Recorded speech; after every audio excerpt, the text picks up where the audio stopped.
City channel की दर्शकों सेवा में मैं सतीश अग्रवाल एक बार फिर उपस्थित हूँ हमारी लोकप्रिय धारावाहिक हेल्थ केयर के साथ। मित्रों, इस कार्यक्रम के माध्यम से अब हमारी शारीरिक, मानसिक और सामाजिक स्वास्थ्य विषयक समस्याओं को लेकर आपके समक्ष उपस्थित होते हैं और संबंधित विशेषज्ञों द्वारा मार्गदर्शन हासिल करते हैं। चैनल के प्रबंध संपादक डॉक्टर चंदू सोजेतिया जी का विशेष आग्रह होता है कि जहां हम स्थानीय विशेषज्ञों का मार्गदर्शन प्राप्त करते हैं, वहीं हमें राज्य स्तरीय या राष्ट्रीय स्तर के जो विशेषज्ञ हैं उनसे मार्गदर्शन लेना चाहिए। और आज हम अपने आप को बड़ा भाग्यशाली मानते हैं कि इसी कड़ी में आज जिन विशेषज्ञों को हमने आमंत्रित किया है वे ग्वालियर निवासी वरिष्ठ बालरोग चिकित्सक और राष्ट्रीय ख्याति के प्रशिक्षक डॉक्टर मुकुल जी तिवारी है। सर, स्टूडियो में आपका हार्दिक स्वागत है। नमस्कार। डॉक्टर मुकुल जी तिवारी सर का परिचय अगर करने जाए तो शायद कार्यक्रम खत्म हो जाए, पर अगर मैं संक्षिप्त में कहूँ तो इन्होंने कई कॉन्फ्रेंसेस आयोजित की है, कई संस्थाओं का प्रतिनिधित्व किया है, उनका नेतृत्व किया है और कई पुस्तकें लिखी है।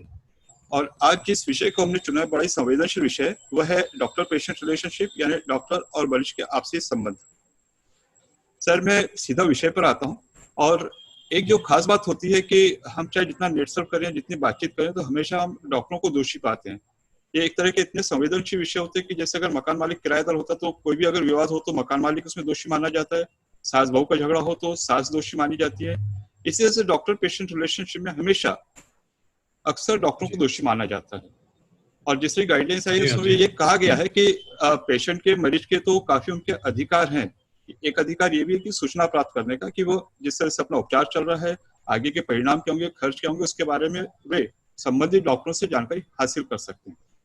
लेकिन उनके कर्तव्य, उनके क्या, उनकी ड्यूटीज है, इस बारे में उन्हें कौन सी जानकारी डॉक्टरों को देना चाहिए, इस विषय में आप क्या कहना चाहेंगे? जी हाँ, ये आपने, पहले मैं आपको बधाई दूंगा कि आपने बहुत ही अच्छा संवेदनशील मुद्दा उठाया है जो आमतौर पे चर्चा में नहीं आता है। सब लोग यही बात करते हैं कि पेशेंट के क्या अधिकार हैं और वगैरह वगैरह, और डॉक्टर को कैसा करना चाहिए, डॉक्टर के क्या कर्तव्य हैं। पर बिल्कुल बात सही है कि पेशेंट्स के भी कुछ कर्तव्य हैं, और ये कर्तव्य हम चैलेंज करके नहीं बोल रहे। अगर वो इनका पालन करेंगे तो डॉक्टर पेशेंट रिलेशनशिप अपने डॉक्टर से बहुत अच्छे संबंध बना पाएंगे, इलाज से पूरा फायदा उठा पाएंगे। तो ये उनके हित में ही है कि वो इस विषय को समझें। पेशेंट्स या पेशेंट क्या होते हैं? जनरल पब्लिक, जनता, सामान्य जनता। हमारे भाई बहन भी सामान्य जनता में ही आते हैं, कभी कभी हम खुद भी उसी में आते हैं। जब हम खुद का इलाज करवाने जाते हैं तो हम भी उसी श्रेणी में आ जाते हैं। तो कुछ बातें जो हमको समझनी चाहिए। तो सबसे पहले शुरू करें कि सबसे पहले तो हम किस डॉक्टर को दिखाना चाहते हैं उसके बारे में जानकारी लेके ही उसके पास जाएं। और जब एक बार जाएं तो हमको उस पर पूरा विश्वास करना चाहिए, क्योंकि डॉक्टर पेशेंट रिलेशनशिप का जो मुख्य स्तंभ है वो है ट्रस्ट। अपने डॉक्टर में ट्रस्ट करना। और तमाम मीडिया, तमाम एक्टिविस्ट वगैरह, बहुत लोगों के आ जाने के बाद भी ये बात सच है कि आपका सबसे बड़ा हितैषी आपका डॉक्टर ही है। बाकी लोग आके बीच में विवाद पैदा करके आपके संबंध भले ही खराब करवा जाएंगे, परंतु आपका जो लंबा हित है वो डॉक्टर ही देखता है। तो डॉक्टरों को ये अपना सबसे बड़ा हितैषी माने और विवाद करवाने वालों से बचें। फिर अगर आपने अपॉइंटमेंट लिया है तो आपका फर्ज है कि आप टाइम पे पहुंचें। अगर आप नहीं पहुंच पाते हैं तो आपको फोन करके या कोई तरीके से वहां जानकारी देनी चाहिए कि मैं नहीं आ पा रहा हूं। और एक बार जाते हैं और लेट हो जाते हैं तो फिर आप वहां जाके विवाद ना करें कि आपको पहले देखा जाए, हो सकता है आपको कुछ मरीजों के बाद देखा जाए। फिर जब आप डॉक्टर के कमरे में पहुंचते हैं तो आपको ये मालूम होना चाहिए कि बिना समय खराब करे चुने हुए शब्दों में अपनी शिकायत कैसे बताएं। कुछ पहले तैयारी करना ज्यादा अच्छा होगा कि आपसे क्या बात करनी है, उससे पहले तैयारी करनी, पूरी तैयारी ज्यादा अच्छी होगी।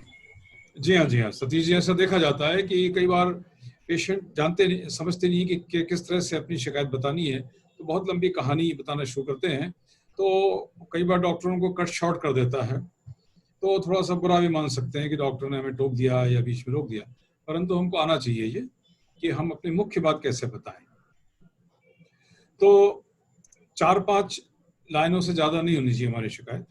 अच्छा, कुछ पेशेंट ये भी गलती करते हैं कि खास तौर पे बच्चों को दिखाने वाली माताएं कि पिछले 1-2 साल की जितनी भी समस्याएं हैं रही हैं वो सब एक साथ बताना चाहती हैं कि फिलहाल तो इसको फीवर है और खांसी है, पर इसको ऐसा भी होता है, इसको वैसा भी होता है, इसको ऐसा भी होता है, खाना नहीं इसकी खाता, ऊंचाई काफी भी दुबला हो कम। गया है, पहले से हाँ बारीक हाँ दिखना। हाँ, हाँ। यस यस, तो कमजोर हो गया, हाइट नहीं बढ़ रही, वजन नहीं बढ़ रहा, उल्टी कर देता है खिलाने पे वगैरह वगैरह।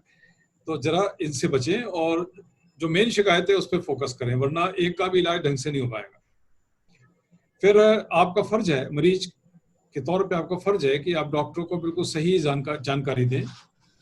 पेशेंट को क्या एलर्जीज हैं, उसकी पास्ट भूतकाल में बीमारियां क्या क्या रही हैं, कब कब भर्ती हुआ है, कौन सी मेडिसिन सूट करती है, कौन सी नहीं करती, वगैरह वगैरह पूरी जानकारी दें, कुछ भी क्योंकि ना अक्सर ये छुपाएं। जानकारी छिपा लेते हैं, क्यों बताना नहीं जी चाहते। हाँ, जी हाँ, जैसे आजकल कोरोना टाइम में काफ़ी हो रहा है कि घर में कोई कोरोना का मरीज है या कहीं ऐसी जगह से आए हैं तो थोड़ा अवॉइड करते हैं बताना, इस डर से कि कहीं डॉक्टर देखने से मना ना करते। फिर दिखाने के बाद डॉक्टर ने जो आपको ट्रीटमेंट प्लान दिया है उसका पूरी तरह से पालन करें, उसमें आप अपने हिसाब से मॉडिफिकेशन ना करें कि मैंने 4 में से 2 ही दवाइयाँ खाई, 2 नहीं खाई, ये सब नहीं होना चाहिए। और 2 भी खाई तो उसमें आधी मात्रा में खाई, 4 दिन के लिए 2 दिन के लिए मैंने। हाँ हाँ, ये भी बहुत होता है, बाद में रिजल्ट नहीं मिलता तो आप डॉक्टर को ब्लेम करते हैं कि आपका इलाज था और फायदा नहीं पड़ रही है। फिर शॉपिंग, डॉक्टर शॉपिंग बंद करें। जैसे कई पेशेंट्स की हैबिट है कि आज एक को दिखाया और कल दूसरे के पास पहुंच गए। ऐसे पेशेंट भी हमारे पास आते हैं कि 4 दिन के अंदर 3 डॉक्टरों को दिखा लिया, तो ये गलत है। डॉक्टर फेल नहीं होता, फेल आप होते हैं क्योंकि आपके अंदर ट्रस्ट की कमी है। तो मैंने पहले ही कहा कि ऐसे डॉक्टर पकड़ें जो क्वालिफाइड हो, जिस पे आपको ट्रस्ट करें, उसके बाद ही जाएं दिखाने, और एक बार दिखा लिया तो उसको समय दें, उसके हिसाब से चलें। इसके अलावा अपनी बीमारी के बारे में कुछ जानकारी आपको भी होनी चाहिए। जैसे आप एक क्रॉनिक बीमारी, सपोज रूमेटॉइड आर्थराइटिस के पेशेंट हैं, थोड़ी जानकारी आपको भी होनी चाहिए, बजाय बिल्कुल नौसिखिए की तरह डॉक्टर के पास पहुंच जाने के। इससे हेल्प मिलेगी डॉक्टरों को भी और आपको भी हेल्प मिलेगी। या झटके आप की करके बीमारी देखें ये। एपिलेप्सी हो तो उसका कोई इलाज चल रहा तो भी आप बताइए कि एपिलेप्सी का है, ये इलाज चल रहा है। जी हाँ, जी हाँ। या और बुखार में थोड़ी झटके थोड़ी आते हो। जानकारी, जी। बिल्कुल जी। ठीक है। जी। और बीमारी की थोड़ी जानकारी आप भी रखें नेट वगैरह से देख के। अच्छा, फिर बहुत सारी र्यूमर्स आजकल फैला दी जाती हैं सोशल मीडिया पे। र्यूमर्स ज्यादा हैं, सच्चाई कम है। आजकल सोशल मीडिया का यह हाल हो गया है कि झूठ ज्यादा है, सच्चाई कम है, तो उन पे विश्वास ना करें। मैंने कहा कि डॉक्टर ही आपका सबसे अच्छा हितैषी है। आप डॉक्टर से ही अपने कोई भी डाउट्स हैं या कोई गलतफहमी है तो उससे ही क्लियर करें, बजाय अफवाहों पे ध्यान देने के और उनको मानने के।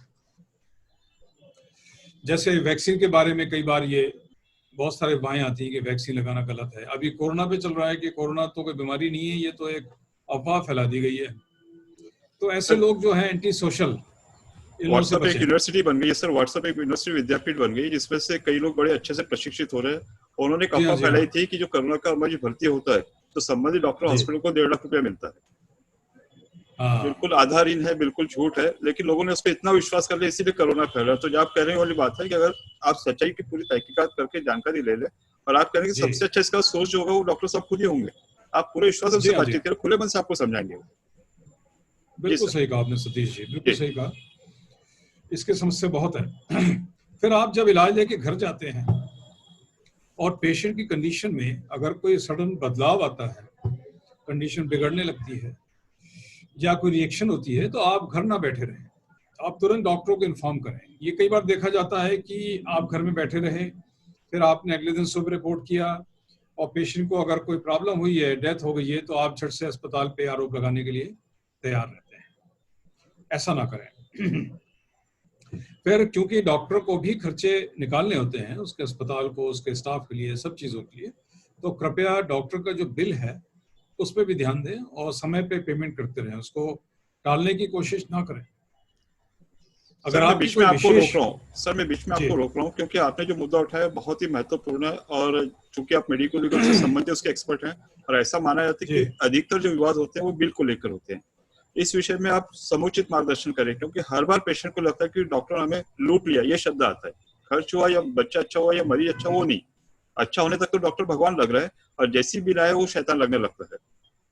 इस बारे में आप तो उसके सही है सॉरी, इसके लिए जरूरी है कि आप डॉक्टर से डे टू डे कितना खर्चे का एस्टिमेट है वो लेते रहें।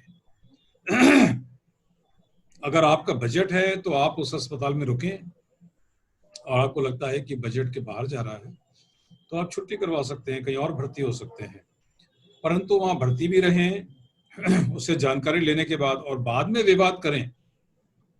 सपोज डॉक्टर बता दिया है कि आपका आईसीयू खर्चा 10,000 पर डे का है या 15,000 पर डे का है, आप सुन के एग्री कर जाते हैं और फिर 5 दिन बाद आप सडनली विवाद करते हैं कि ये बहुत ज्यादा खर्चा है, ये गलत बात है।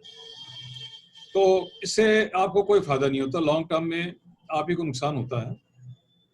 इस तरह के विवादों से बचें, और जैसे मैंने कहा कि अगर आपका बजट नहीं है तो आप गवर्नमेंट में भर्ती हों या कोई और अपना ऐसा देखें कि जहां भर्ती हो सकते हैं।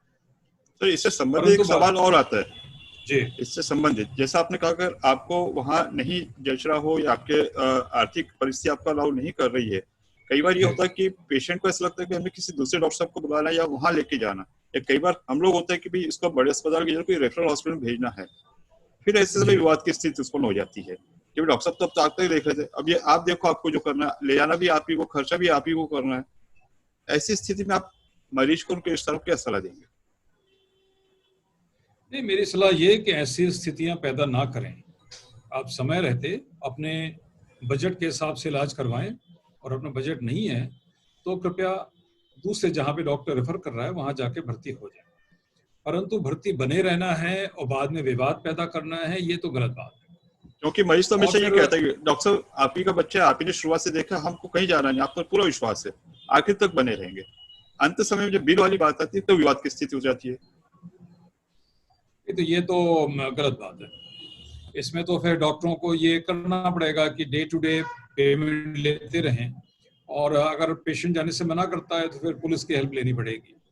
इस तरह से दादागिरी तो सहन नहीं की जाएगी ना, वो गलत है। पेशेंट हमारे लिए बहुत महत्वपूर्ण है, उनकी हम पूरी इज्जत करते हैं, पर यह भी सही है कि उनको अस्पताल के नियम कानून का पालन तो करना पड़ेगा, अनुशासन तो और उसके आर्थिक, जी हाँ, और उसके आर्थिक पक्ष को भी निभाना पड़ेगा। इसके बाद आगे बढ़ते हैं तो हम हाँ, आप कुछ पूछ रहे हैं सतीश जी? सर मेरे थोड़ा सा एक अलग हटके जो विषय है कि कई बार ये होता है कि किसी मरीज को किसी डॉक्टर या अस्पताल द्वारा किसी कारण से कोई रियायत दी जाए, किसी जान पहचान की वजह से, या कोई डॉक्टर है, या कई बार होता है कि हमारा कोई और खास कारण से, तो इस बात को हम ये कह के बोलते हैं कि देखिए भाई तो आपको हमने कंसेशन कर दिया परिस्थिति देख के, तो चूंकि आप इसको बताइए नहीं इस विषय में आप, क्योंकि अक्सर ये होता है जिस चीज को नहीं कहने को कहते हैं वो सभी को बताता फिरता है, और फिर उसमें फिर से डॉक्टर दोषी हो जाते हैं। इस बारे में आप क्या सलाह देंगे सर? नहीं, मेरी सलाह ये है कि स्पेशल कंसेशन देना तो 10 में से एक आध मरीज हमारे कोई खास पहचान का होगा, उसी के साथ कर सकते हैं, और आपने अगर उसको बोल दिया है कि उसको इस तरह से नहीं बताना चाहिए तो उसको आपका ट्रस्ट रखना चाहिए, क्योंकि ऐसे सब जगह बताएगा तो उससे फिर विवाद की स्थिति पैदा होगी कि आपने उससे इतना लिया और हमसे इतना ले रहे हैं सेम ट्रीटमेंट का। तो ये तो आप जिसको कंसेशन दे रहे हैं उसको आपका ट्रस्ट मेंटेन करना चाहिए, और वैसे ये डिस्काउंट देना वगैरह इससे बचना भी चाहिए, इस तरह से स्पेशल डिस्काउंट, क्योंकि उससे क्या है कि इस तरह से हम अनफेयर हो जाते हैं। लोगों ने इसकी अपेक्षा नहीं करनी चाहिए, जिसकी डिमांड करनी चाहिए। मरीज उसके रिश्तेदारों में इसकी अपेक्षा नहीं करनी, इसकी मांग भी नहीं करनी चाहिए। जब पूरा आपने जानकारी ले ली है और आपने पूरा पूछ लिया है, जी हाँ, जी हाँ, वो गलत है। उससे हम इनके साथ डिस्काउंट करके दूसरों के साथ अनफेयर हो जाते हैं ना। एक आदमी 10 रुपए खर्च कर रहा है, हाँ, न्याय हो रहा है, तो ये ऐसा नहीं होना चाहिए वैसे तो मेरे पास भी कोई अगर कोई डिस्काउंट की मांग करता है मैं तो मना कर देता हूँ। मैं उसको ये बोलता हूँ कि अब उसने, आपके पड़ोस वाले ने 20,000 खर्च किया और आप चाहते हैं कि आपका इससे 2-3 हज़ार कम लगे, क्यों लगे? उसके साथ अन्याय होगा ये, तो ये अवॉइड करें इस तरह से डिस्काउंट देना, और अगर देते हैं तो उसको आपका एहसान मानना चाहिए और वो ट्रस्ट लीक नहीं करना चाहिए बाई चांस। फिर आपका और भी सलाह है कि आपके डॉक्टर्स की सबकी अलग अलग स्टाइल होती है। कोई डॉक्टर कम बोलते हैं, कोई ज़्यादा बोलते हैं, कोई ओपन होते हैं, कोई थोड़े से रिजर्व्ड होते हैं, कोई ऑप्टिमिस्टिक दिखते हैं, कोई पेसिमिस्टिक दिखते हैं, कोई ऑर्गेनाइज होते हैं, कोई एब्सेंट माइंडेड होते हैं, पर सब अपने अपने हिसाब से ठीक होते हैं आपके लिए। तो आपको थोड़ा सा ट्यूनिंग डेवलप करनी चाहिए, बजाय बाहर आके क्रिटिसाइज करने के कि हम तो फलां डॉक्टर पास जाते थे, वो तो ऐसा था और इनकी तो स्टाइल ही अलग है। तो ये नहीं, और आप अगर एक बार जाना शुरू करेंगे तो आगे पीछे ट्यून हो जाएंगे। Try to tune with your doctors, ये जरूरी है। फिर इसके अलावा एक पॉइंट है कि रियलिस्टिक अपेक्षाएं रखें अपने इलाज से। डॉक्टर भगवान नहीं है, डॉक्टर सिर्फ एक माध्यम है आपको राहत देने का। आप रियलिस्टिक एक्सपेक्टेशन रखें। जैसे कोरोना का ही ले लें, कोरोना में लंग फेल हो चुके हैं और आप आशा करें कि डॉक्टर किसी भी कंडीशन में आपके पेशेंट को बचा देगा, जबकि उसका 80% लंग फेल हो चुका है। ये कैसे होगा? तो उसके बाद विवाद की स्थिति पैदा करना वो गलत है। जो कुछ लोग आते हैं कि डॉक्टर साहब ठीक तो हो ही जाएगा ना, जिस तरह जोर देख के जो गारंटी वाली बात करते हैं, तो वो वाली बात नहीं होती है। कोशिश अवश्य होगी। जी सर। नहीं, मेरे पास अपन पेशेंट को एक बार समझाते हैं कि इसमें ये खतरा है, या आपके पेशेंट में इतनी इतनी प्रॉब्लम्स हैं, उसके बाद वही वापस उसी पे आ जाते हैं कि ठीक है, और कोई बात तो नहीं है ना, बाकी तो सेफ्टी है पूरी, बाकी तो सब ठीक है ना। गलत, ये गलत है। अपने मरीज की कंडीशन समझनी चाहिए। अगर वो सीरियस है तो ये भी मानना चाहिए कि डॉक्टर कोशिश करेगा, पर हो सकता है कि उसके बाद भी जान ना बचाई जा सके, या कंडीशन इंप्रूव ना की जा सके, या और भी हायर सेंटर में भेजना पड़े। इसके लिए हमको तैयार रहना चाहिए एज ए पेशेंट, और कोऑपरेट करना चाहिए बजाय डॉक्टर से विवाद करने के। इसके अलावा आपके माइंड में कोई डाउट है तो आप जरूर डॉक्टर से क्लियर कर लें, डाउट लेके वापस ना जाएं। जो रिस्क है ट्रीटमेंट के साथ में वो भी आपको पूछ लेनी चाहिए, समझ लेनी चाहिए, और उसके लिए बाद में डॉक्टर को दोषी नहीं मानना चाहिए। अब जैसे टीकाकरण के लिए आते हैं हमारे पास पेशेंट्स, हमसे पूछते हैं इसमें कोई खतरा तो नहीं है, तो हम बताते हैं कि खतरा तो 10,000 में से एक केस को रिएक्शन हो सकती है, पर उसके लिए तो नहीं है कि 9,999 को हम टीका नहीं लगाएंगे। आप यहाँ से दिल्ली के लिए चलते हैं ट्रेन में बैठ के, 1,000 ट्रेनें सही पहुंचती हैं, पर अगर एक ट्रेन डिरेल हो जाती है उसके बाद, तो ये तो नहीं कि लोग जाना बंद कर देंगे दिल्ली एकदम। या हम कार में बैठ के जाते हैं रोज, और 10,000 में से एक कार का एक्सीडेंट होता है, तो ये तो नहीं कि कार चलाना बंद हो जाएगी। तो पॉजिटिवली लेना चाहिए, बाद में बजाय डॉक्टर को दोष देने के कि हमने तो आपसे पहले पूछा था, इसमें कोई रिस्क तो नहीं है, अब ये क्या हो रहा है, वो क्या हो रहा है, ये गलत बात है। फिर कोई भी अगर प्रोसीजर ऑपरेशन होने जा रहा है तो उसकी कंसेंट पढ़ लें, उसमें क्या क्या खतरे हैं अच्छे से समझ लें, बाद में डॉक्टर को दोष ना दें। कोई भी प्रोसीजर टोटली रिस्क फ्री नहीं होता, किसी भी प्रोसीजर में बाद में समस्या हो सकती है, पर आमतौर पे नहीं होती है, इसलिए आपको ये बात मालूम नहीं पड़ती। फिर भी बाद में दोष ना दें और बात को समझें कि रिस्क हो सकती है। आप एक बार डॉक्टर के छत के नीचे गए, एक गोली खाने में भी रिस्क हो सकती है, एक गोली से भी आपको भयंकर रिएक्शन हो सकती है। ये बात आपको समझनी चाहिए, और आपको ये भी समझना चाहिए कि कॉम्प्लिकेशन क्या होता है और नेग्लिजेंस क्या होती है। एक बीमारी है जैसे कोरोना क्यों ले लें, फिलहाल कोरोना बहुत चल रहा है, उसके बहुत सारे कॉम्प्लिकेशन है। शुरू में आप डॉक्टर के पास गए तो आपको सिर्फ फीवर था, बाद में आपके लंग फेल होने लगे, आपकी किडनी फेल होने लगी, और डॉक्टर का ट्रीटमेंट चल रहा है, तो आप इसमें डॉक्टर को दोषी मानने लगे कि क्या डॉक्टर साहब आपका इलाज चल रहा था और फिर ये कैसे हो गया, तो इसके लिए तो आप दोषी हो गए। तो ये गलत है। आपको समझना चाहिए कि एक बीमारी में क्या क्या कॉम्प्लिकेशन हो सकता है, वो अलग चीज़ है, और नेग्लिजेंस अलग चीज़ है। अगर डॉक्टर ने आपको ट्रीटमेंट नहीं दिया, सही टाइम पे इंजेक्शन नहीं लगा, गलत इंजेक्शन लग गया, ये नेग्लिजेंस मानता हूँ। तो ये सब चीज़ें हैं जो हमको समझनी चाहिए। सर, इसको अगर मैं संक्षिप्त में बताऊं तो इस तरह से है कि कोई भी डॉक्टर अपने मरीज का कोई बुरा तो नहीं चाहेगा, वो जो करेगा अच्छे के लिए ही करेगा, अनलेस बहुत जैसा आपने बताया ग्रॉस नेग्लिजेंस हो, अन्यथा तो, और जो मरीज आ रहा है उसने उसका पूरा विश्वास दर्शाना चाहिए। और जैसा आपने कहा कि ये मेडिकल साइंस गणित नहीं कि हर बार 2 और 2 4 ही होंगे, कभी 2 और 2 3 भी हो सकते हैं, 5 भी हो सकते हैं। हालांकि संभावना 10,000 में से 1 या लाख में से 1 है कि हर बार टीका लगाने से कॉम्प्लिकेशन होगा तो नहीं होगा, पर कभी लाख में से 10,000 में से होगा, तो उसको भी हमने मान के चलना चाहिए, उसे एक्सेप्ट करना चाहिए, स्वीकार करना चाहिए। जी हाँ। इसके अलावा लास्ट मेरा ये कहना है कि कृपया मीडिया या सोशल एक्टिविस्टों के उकसावे में ना आए। ये अक्सर देखा जा रहा है कि मीडिया की भाषा पढ़ के, मीडिया क्योंकि हमेशा सही बात नहीं बता पाती, तो किसी के उकसावे में ना आए। अभी इंटरनेट पे भी डॉक्टरों के खिलाफ बहुत बातें की जाती हैं, उनके भी उकसावे में ना आए। जैसा मैंने पहले कहा, डॉक्टर ही आपका सच्चा हितैषी है, तो ट्रस्ट मेंटेन करें, कोई भी समस्या हो तो डॉक्टर से ही डिस्कस करें। मित्रों, जैसा डॉक्टर मुकुल तिवारी सर कह रहे हैं कि आपका पहला और आखिरी जब संबंध आता है तो डॉक्टर से ही आ रहा है। और जैसे चर्चा के दौरान जो बात हुई है कि डॉक्टर आपका सबसे सच्चा हितैषी है, आपका कभी बुरा नहीं चाहेगा।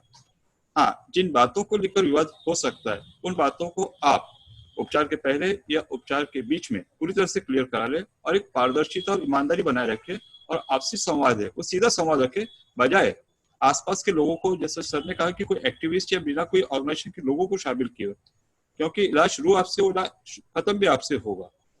और अगर ये जो बीच के लोग हैं, कुछ सो कॉल्ड एक्टिविस्ट हैं, तो इनका जो उद्देश्य होगा, अगर उसका सिर्फ और सिर्फ मकसद है कि उसे किसी तरह के विवाद में झोंकना, तो बुरा हमारे समाज का होगा, हमारे मरीजों का होगा, हमारे परिवार का होगा, और फायदा इनका जो सो कॉल्ड लोग हैं उनका होगा। तो सभी से जो इस प्रोग्राम को देख रहे हैं, नम्र विनती है कि आप पूरी तरह से जांच पड़ताल कर अपना डॉक्टर नियुक्त करें, और जब एक बार सब चीजें क्लियर हो गई है तो उस पर पूरा भरोसा दर्शाइए। सर ने कहा कि आप डॉक्टर को टाइम दीजिए। मैं एक कदम आगे जाके कह रहा हूँ कि कुछ बीमारियां होती है जिनको भी अपना टाइम लगता है, चाहे वो सादा सा फ्लू हो, उसे भी 7 दिन लगता है। तो आप पहले 2 दिन एक बार, दूसरे 2 दिन एक बार, तीसरे बार में जब 7वें दिन किसी डॉक्टर के पास हो सकता है क्रेडिट उसे मिले, क्योंकि 7वें तो बीमारी ठीक होनी थी। तो पर्याप्त समय दे, और कभी भी अगर मन में कुछ शंका हो, आशंका हो या कोई जिज्ञासा हो, तो खुले मन से अपने ट्रीटिंग डॉक्टर से आप बातचीत कीजिए। सर, चूंकि अब हम चर्चा के अंतिम मोड़ पर है, तो इस समय आप हमारे दर्शकों को क्या मैसेज देना चाहेंगे? मैं मैसेज यही देना चाहूँगा कि जैसे मैंने शुरू में कहा था कि डॉक्टर पेशेंट संबंधों में सबसे महत्वपूर्ण है ट्रस्ट या विश्वास। उसी के साथ बाकी चीज़ आगे बढ़ती हैं। तो विश्वास ना करने का जो नया ट्रेंड पिछले कुछ सालों में देखने को आया है, इसकी शुरुआत वेस्ट से हुई थी, पश्चिम से हुई थी, फिर धीमे धीमे भारत में आया, जबकि भारत में परंपरागत तौर पे डॉक्टर पे विश्वास करने की परंपरा बहुत पुरानी है और हमेशा आंख मूंद कर विश्वास किया जाता रहा है, और उससे पेशेंट को फायदा भी बहुत होता था, क्योंकि डॉक्टर पेशेंट को अपने बच्चे की तरह समझता था और उसके लिए जान भी दे सकता था। ऐसा भी हुआ है कि डॉक्टर ने जान भी दे दी है। हाँ, ये पश्चिम में भी हुआ है, भारत में भी हुआ है। किसी भी हद तक जाता था डॉक्टर उसकी जान बचाने के लिए। लेकिन ये जो डिफेंसिव, रक्षात्मक मेडिसिन शुरू हुई है, ये क्यों हुई? कि अपने को बचाओ। तो ये इसलिए हुई कि ट्रस्ट की कमी हो गई, विश्वास की कमी हो गई। और ये ट्रेंड शुरू तो पश्चिम से हुआ, पर धीमे धीमे भारत में आ गया, और भारत में धीमे धीमे कुछ ऐसा हुआ कि ये पश्चिम से भी ज्यादा बढ़ गया। वेस्ट में तो लिमिटेड रहा, क्योंकि वहां का आदमी थोड़ा अभी एजुकेटेड है, समझता है इलाज के लिमिटेशंस। यहाँ पे क्या हुआ कि वो लिमिटेशन समझनी बंद कर दी कि कुछ भी हुआ तो डॉक्टर में जिम्मेदार। तो यहाँ पे सीमा से अधिक बढ़ गया है ये समस्या।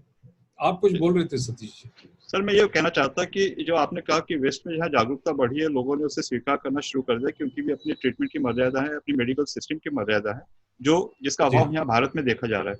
तो मैं ये पूछना चाहता कि इसका नुकसान किसको होगा, किसको हो रहा है या किसको होगा अगर ट्रेंड इसी तरह चलता रहा? तो नुकसान तो मरीज को ही होगा, क्योंकि क्या हो रहा है कि जो मरीज कस्बे में ठीक हो रहा है वो उसको नहीं किया जा रहा, उसको भेजा जा रहा है शहर। क्यों? वहाँ का डॉक्टर डरा हुआ है कि मैं इसका इलाज करूं, कुछ हो गया तो कहीं मेरे को परेशानी ना हो। तो कस्बे का मरीज जा रहा है डिस्ट्रिक्ट में, डिस्ट्रिक्ट का मरीज जा रहा है बड़े शहर में, बड़े शहर का मरीज जा रहा है मेट्रोपॉलिटन सिटीज में, सिर्फ डर के मारे, जिसका भली भांति इलाज उन जगहों पे किया जा सकता था। पर हर आदमी रेफर कर रहा है, आगे बढ़ा रहा है, क्योंकि उसको डर है कि ऐसा ना हो कि कल को मुझ पे सवाल खड़े हो जाए। तो इसका इन्वेस्टिगेशन भी ज्यादा बढ़ गए, इन्वेस्टिगेशन ज्यादा बढ़ गए। जी हाँ, जी हाँ। फिर से 2 इशारा किया भी, खर्चा ज्यादा बढ़ गया मेडिकल प्रैक्टिस। खर्चा इसलिए बढ़ा क्योंकि मीडिया ने और सोशल एक्टिविस्टों ने इसको बहुत बड़ी समस्या बना दिया, और जो एक सहजता थी डॉक्टर पेशेंट के बीच में वो खत्म कर दी। हर चीज पे सवाल उठाए जा रहे हैं, तो फिर उससे टेस्ट तो बढ़ेंगे ही और हायर इलाज होंगे। जो मरीज जनरल वार्ड छोटे से उसमें रह सकता है, और उसको आईसीयू में रखा जा रहा है कि भाई कोई कमी ना रह जाए हमारे इलाज में, तो कल को सवाल ना पूछा जाए, हमको कटघरे में ना खड़ा किया जाए। इस डर से हर चीज ज्यादा हो रही है। इससे बचें, सहजता वापस लाएं डॉक्टर पेशेंट संबंधों के बीच में। और सर, इसी से एक संबंधित चीज है कि एक शब्द आता है गूगल बाबा, कि जहाँ पर हर समस्या जी का समाधान मिलता है, इस विषय में आप क्या जी। मार्गदर्शन करेंगे? देखिए, इंटरनेट पे जो सामग्री उपलब्ध है उसमें से कुछ सही और बहुत सारी गलत भी है। तो उस गलत सामग्री को पढ़ के आप कई बार डॉक्टर से विवाद की स्थिति में आ जाते हैं। मैंने पहले भी कहा था कि थोड़ा सा जानकारी रखें अपनी बीमारी के बारे में, पर टोटली उस पर डिपेंड करना गलत है। ये जमाना विशेषज्ञता का है। आप अपने डॉक्टर पे ही छोड़ें कि वो आपके लिए क्या इलाज बेहतर समझता है। मैं जबकि डॉक्टर हूँ, फिर भी अगर मेरी फील्ड से बाहर दूसरी फील्ड का कोई बीमारी है मेरे घर के ही किसी व्यक्ति को, तो मैं डॉक्टर पे छोड़ना बेहतर समझूंगा कि वो क्या डिसीजन लेता है, बजाय अपनी उस पे चलाने के कि आप तो ऐसे इलाज करिए, आपने वो इलाज क्यों नहीं किया या ये इलाज क्यों नहीं किया। और गूगल बाबा उसी तरह है जैसे कभी कभी पेशेंट हमारे पास आते हैं, और मैंने जैसे एक बच्चा था जिसको न्यूबॉर्न था, नवजात, जिसको कैल्शियम की कमी थी, तो मैंने उसको सिर्फ ऑस्ट्रो कैल्शियम लिखा और उसकी डोज लिखी 2.5 ml 2 बार, अपनी तरफ से कम डोज ही लिखी। तो मेडिकल स्टोर से होके आया तो मेडिकल स्टोर पे जो लड़का खड़ा था उसने बोला कि यार छोटे बच्चों को इतनी डोज दे रहे हैं डॉक्टर साहब, ये तो बहुत ज्यादा लग रही है मेरे को। तो मेरे से आके वो बोलने लगा कि डॉक्टर साहब, वो लड़का तो ये बोल रहा था कि आप बहुत ज्यादा डोज दे रहे हैं। तो नेचुरली मैंने उसको ये कहा, मैंने कहा कि वो लड़का जो है उससे कोई ज्ञान नहीं है, तो आपने उससे पूछा क्यों। ये भी गलती बहुत बड़ी पेशेंट करते हैं कि जैसे टेस्ट हुए तो लैब में जो लड़का उससे पूछ के आ जाते हैं कि इसको क्या बीमारी है बता दो, या मेडिकल स्टोर गए तो उसी से सलाह लेने लगते हैं कि डॉक्टर साहब ने ये दवाई लिखी ठीक है कि नहीं। तो वो अपनी जो है हाँकने लगता है, या लैब वाला लड़का भी अपनी हाँकने लगता है। तो एक कहावत है कि अर्ध ज्ञान जो है ज्ञान से ज्यादा खतरनाक होता है। या तो ज्ञान बिल्कुल नहीं हो तो वो ठीक रहता है, तो वो बोल देता है कि नहीं आप तो डॉक्टर साहब से ही पूछो। और जो थोड़ा सा सीख जाते हैं 5-10%, 20% लैब वाले या मेडिकल स्टोर वाले, तो उससे बड़ा खतरनाक स्थिति पैदा हो जाती है। उससे बचें। आपको जो भी जानकारी चाहिए डॉक्टर से ही लें, या डॉक्टर के स्टाफ से, जो पर्चा आपने लिया है डॉक्टर से। हाँ, एक चीज और बोलना चाहूंगा जिस पेशेंट की जो कर्तव्य है उसमें, कि आपने डॉक्टर से पर्चा लिया है तो आप दवाई ला के प्रॉपरली समझें भी।